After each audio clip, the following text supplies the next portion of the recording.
6-month well baby visit. She hadn't been gaining weight the way she should, and I didn't notice this because you see your child every day, but her tummy had become distended, and it was actually rather large. I'll have to be the advocate for my child with the doctors. I need to know this disease.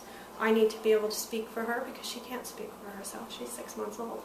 So, you know, autism, seizures, bipolar disorder, learning difficulties, varying degrees of retardation, where all these things, you know, you don't know what's going to happen. Brain surgery, and that's just the brain area, you know. She's going to have a kidney transplant at some point. Her heart, we had to keep an eye on they're called rhabdomyomas in the heart. And, you know, you've got heart issues, and, I mean, it just continues on and on and on.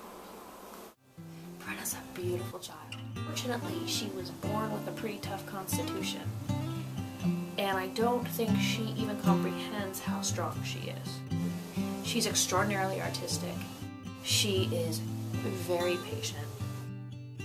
She's very emotive and very sensitive and very intuitive.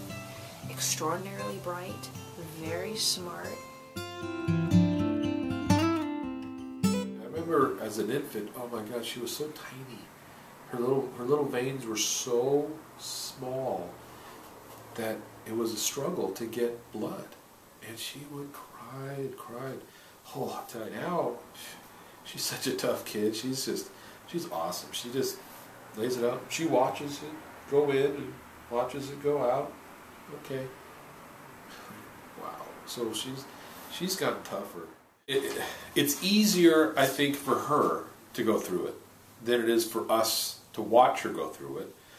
I mean, no matter what, it's her lot in life. We didn't choose it, obviously. She didn't choose it.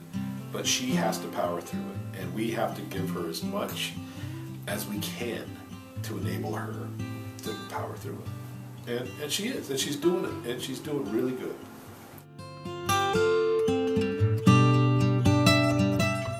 She's very loving. Yeah? Yeah. She's like, I don't know, the most lovey-dovey of the family, so... Yeah, she's fun. Do you try to take care of her? She usually, for the most part, can take care of herself. But besides that, maybe a little bit.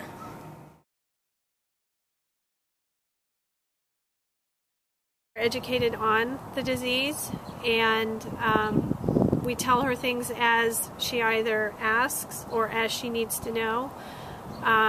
You know, we don't hide anything. No, really. we're not hiding it. Then, as far as prepping her, you know, right now she's on target as a normal person, I guess. She's not abnormal, but I mean, someone without this disease, and you know, and we're just going to keep pushing that. I mean, we decided early on that we weren't going to treat our kids any different, and you know, whether it's you know, because she acts up different.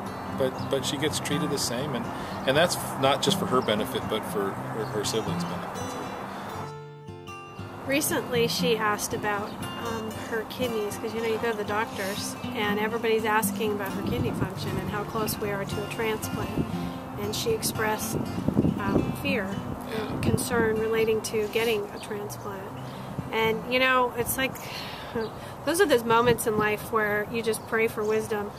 We're prepared for anything, and yet we don't know what's going to happen. So.